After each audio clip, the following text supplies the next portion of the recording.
Yesterday was not the day to dive into the complexities of the Cold War rebuild and Ukraine's NATO admission as a potential deterrent to Russia, given what happened after the show, because Vladimir Putin really escalated things. And my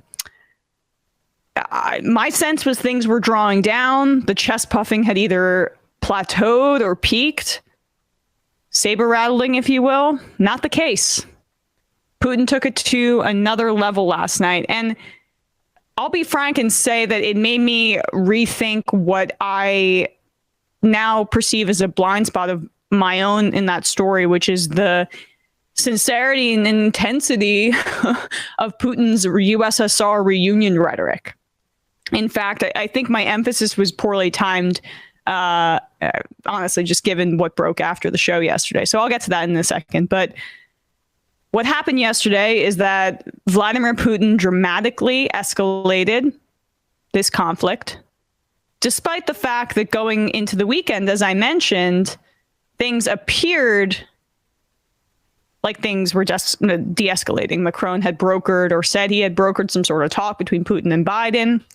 But then yesterday afternoon, here at least, last night in Russia, Putin scrapped all of that and gave this rambling speech that was clearly laying out his nationalist intentions and really imperialist intentions. Yesterday, it appears he's moving even closer in the direction of acting on his desires. He declared 2 separatist regions of Ukraine as a part of Russia, Luhansk and Donetsk. Sorry if I butchered that. This is an escalation because since 2014, there have been conflicts in those regions with the separatists, and it's been bloody since 2014. And now Putin is ramping that up even further. Here he is doing so in his speech yesterday.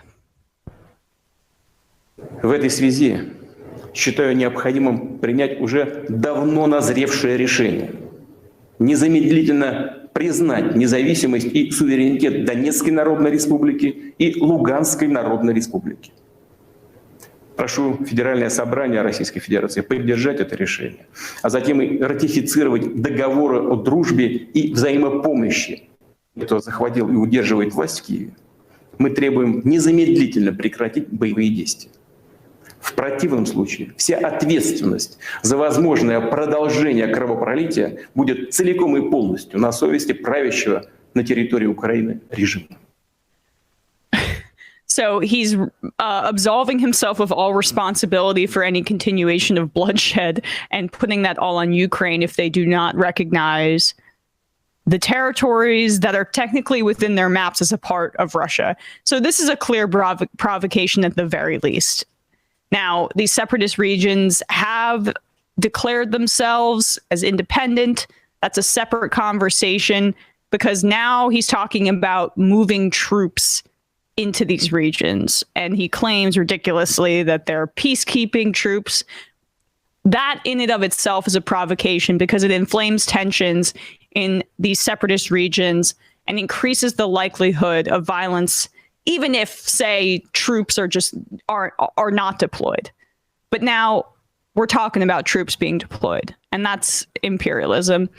And you got to call it for what it is. So Putin, in that speech, also denied Ukraine's sovereignty and history fairly broadly, claiming it was entirely created by Russia, claiming Ukraine was trying to get nuclear weapons, which is lunacy, totally false.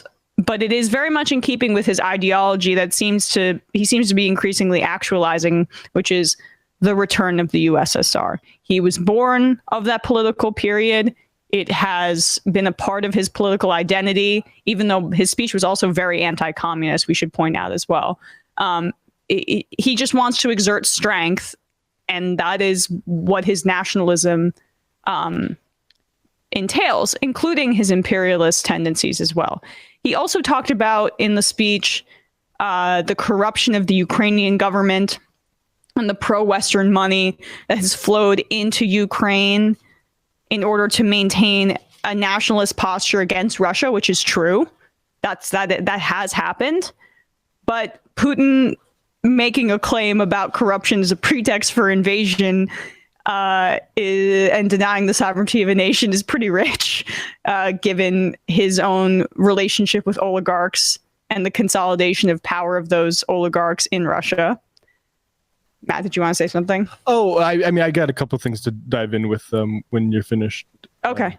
No, go ahead. Oh, I just wanted to say, like, you know, we mentioned this a little bit yesterday. I would read double my recommendation of the American Prestige podcast with Derek Davis and Daniel Bessner, where they mentioned this weekend that, look, like the dismissal of the capacity for an quote unquote invasion was dismissing a full invasion of like sort of Kiev and stuff. And these regions, I think, like Davison said, like, I think the left kind of did overlook the possibility for Putin to like have acts of aggression, frankly, right? Yeah. Like, but I also want to point, I don't think there should be an overcorrection here. I don't think right, I think anti-war posture is still the proper one. I mean, Daniel Bessner tweeted this out yesterday. Seeing some people criticize the supposed tendency on the quote left to attribute every bad action to the U.S. The proper left position is to ask why the assumption is that the U.S. should have a role to play in areas of the world around issues of no importance to U.S. interests. It seems like the default position of many good people is that the U.S. should do quote good things abroad, which in this case seems preventing invasion of Ukraine, and not doing quote bad things, of course, to do good and bad things when needs incredible military capabilities. And also the U.S. must maintain its hegemonic position. And so like these are the things that are just assumed, right? When we have these conversations, I think these are the important things to not think about. And Bessner continues saying, some see criticisms of this tweet basically argue that it suggests a betrayal of the project of left international, right? Like, we're not being international if we don't call out Putin equally as our own country.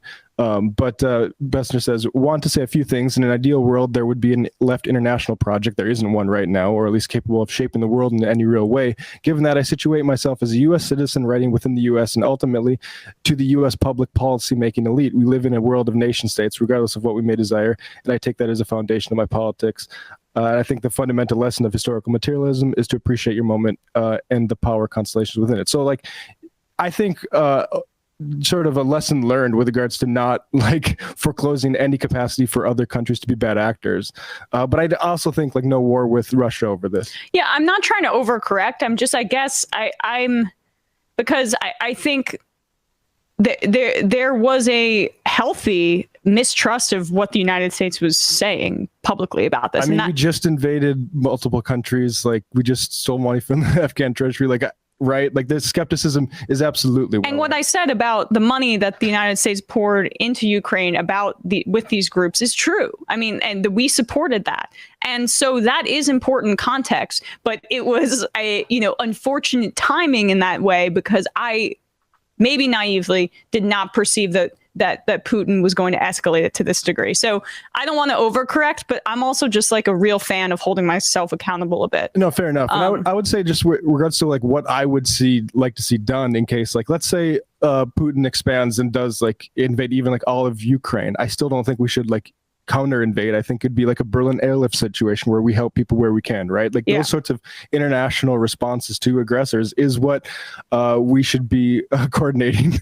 Unfortunately, like, we don't have a desire to strongly coordinate that stuff, because if the international community could come together to stop aggressors, they would have stopped us from invading Iraq. But anyway. Yeah, and Bessner is someone who I've listened to and read about this before. He's a great source if people want to look up his Twitter feed. And him and Derek are completely like transparent about this stuff, and like you, Emma, they are all for holding themselves accountable. So yeah. So again, that I think there were a lot of left voices who were saying similar stuff to me, and there's also probably an inherent Americentrism in the way that some on the left are viewing this, because it's almost the inverse of the way that Republicans and conservatives do this, because as children growing up during the Iraq War era, a lot of the way that we view imperialism is through a United States context. And that can, and even with Putin's aggression in and of itself, he's become such a like